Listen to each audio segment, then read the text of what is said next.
Mesdames et messieurs, bonjour et bienvenue sur Option Web Academy pour cette formation sur la gestion de risque. Nous verrons aujourd'hui comment travailler avec son capital sans le mettre en danger, quelle que soit la stratégie que l'on va adopter. Alors,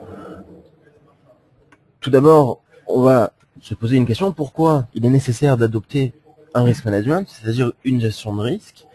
Tout simplement parce qu'aucune stratégie ne donne d'abord 100% de positions gagnantes, ce serait un mythe. Une bonne stratégie ne peut pas nous apporter 100% de positions gagnantes. Prenons déjà le cas où on les prend au hasard. Si on prend des positions au hasard, on a 50% de réussite. Soit ça monte, soit ça descend, il n'y a pas le choix. C'est comme c'est 50% de réussite, une chance sur deux. Un compte devient positif à partir du moment où on aura fait 55% de réussite sur nos positions. Donc c'est le premier objectif qu'un trader doit se fixer quand il met en place une stratégie, arriver à ce rendement-là qui est facilement atteignable. À partir de là, on est déjà dans un compte en positif. Évidemment, le deuxième objectif qui nous amènera à un gain intéressant, c'est les 60% de trades gagnants. C'est l'objectif qu'on va essayer de se fixer tout trader. Et c'est un objectif satisfaisant.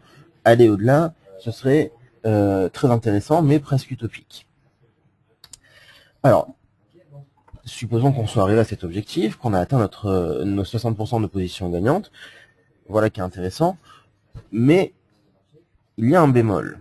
Il y a un bémol parce que on ne peut pas prendre nos positions, même avec 60% de position gagnante, n'importe comment. Prenons un exemple. Supposons qu'on a une boîte opaque avec 6 boules blanches dedans et 4 boules noires, qu'on doit tirer au hasard et qu'on tire 100 fois une boule, on la remet à chaque fois. On a donc 100 tirages. Si on regarde le résultat, on aura forcément un résultat proche de 60 tirages blancs, 60 tirages, et 40 tirages noirs, en toute logique, puisqu'il y a 6 et 4. Donc sur 100 tirages, on a 60 et 40. Maintenant, si on regarde un petit peu plus en détail, on trouvera facilement des séries parmi les 60 tirages gagnants ou parmi les 40 tirages perdants, des séries de 5-6 d'affilée, tirage blanc, 5-6 d'affilée, tirage noir, sans que ça remette en cause le résultat final. Il en va de même de notre stratégie qui nous donne 60% de position gagnante.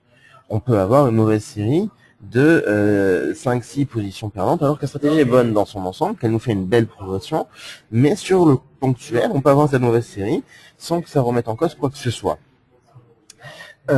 Et pourtant, si jamais on a travaillé avec des positions importantes sur notre capital, des positions supposons de 200 euros pour un exemple d'un capital de 1000 euros, une mauvaise série de 5-6 positions nous ferait perdre tout notre capital, alors que notre stratégie est bonne, ce qui est véritablement très dommage. On a juste une mauvaise série, on n'a pas pu tenir le court terme alors que notre stratégie à long terme était bonne. D'où l'intérêt de suivre un risk management rigoureux, c'est-à-dire de prendre des positions de taille raisonnable. Alors de taille raisonnable, ça veut dire quoi? Il existe plusieurs manières de faire.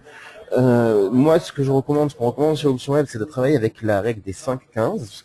Les 5-15, c'est un risk management rassurant. Il s'agit de quoi? De prendre des positions de l'ordre maximum de 5% de son capital.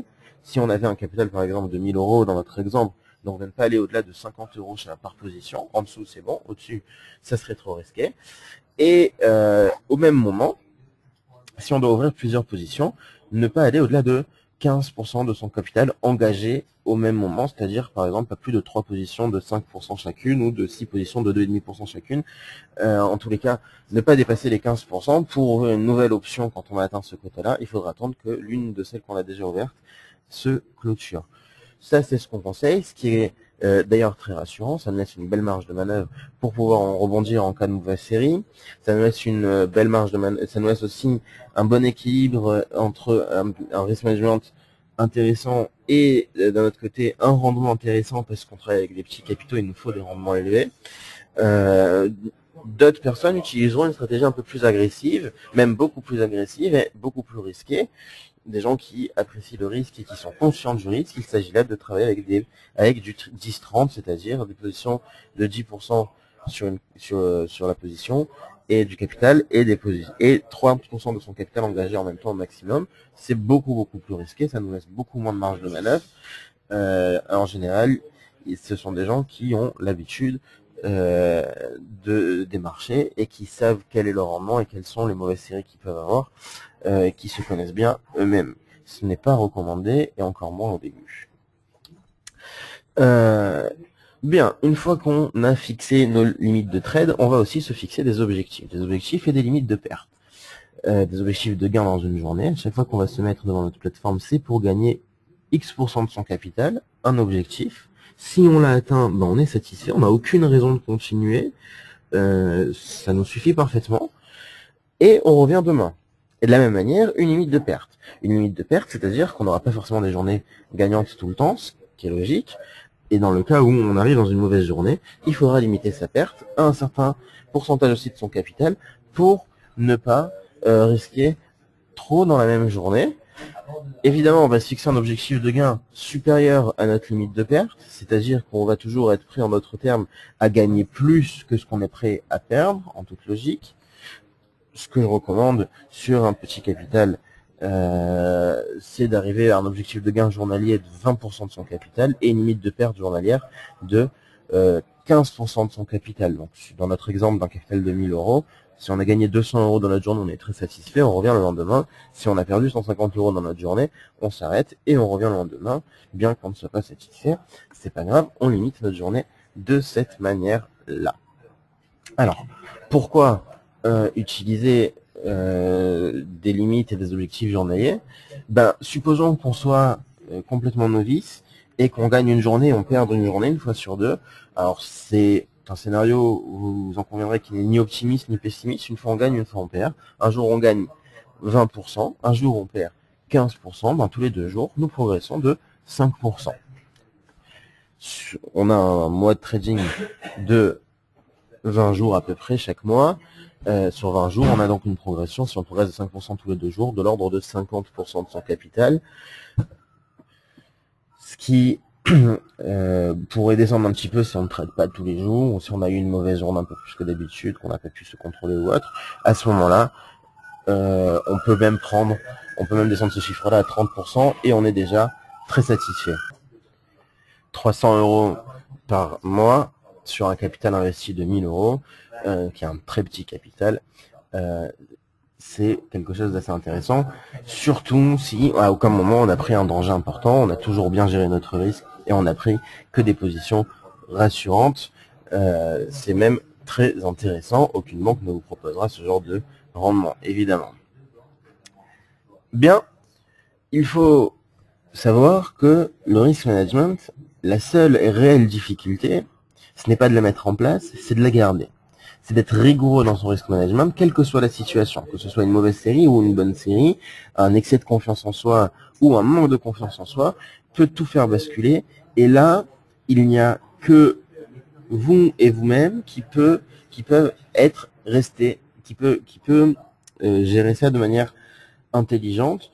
L'idée, c'est vraiment de se fixer des règles et de les tenir. Ce n'est pas parce qu'on va faire une mauvaise série qu'on va d'un coup augmenter les positions, ou alors pas parce qu'on a fait une bonne journée qu'on va se permettre de risquer plus parce que finalement on a eu un gain intéressant dans la journée.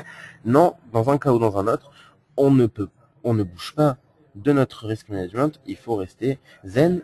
Alors la gestion, le contrôle de soi dans le trading fera l'objet d'une autre formation, mais sachez que c'est là la réelle difficulté et c'est là le vrai danger.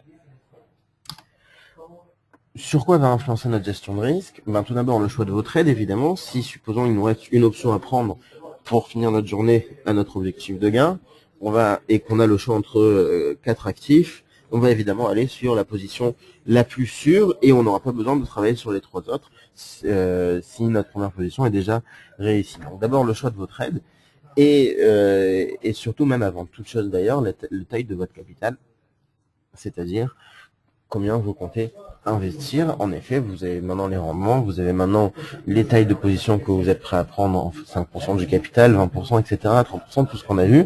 En fonction de ça et de vos disponibilités et de vos objectifs de gain mensuels que vous comptez faire, vous pouvez déjà avoir une idée bien précise de la taille du capital que vous devez choisir.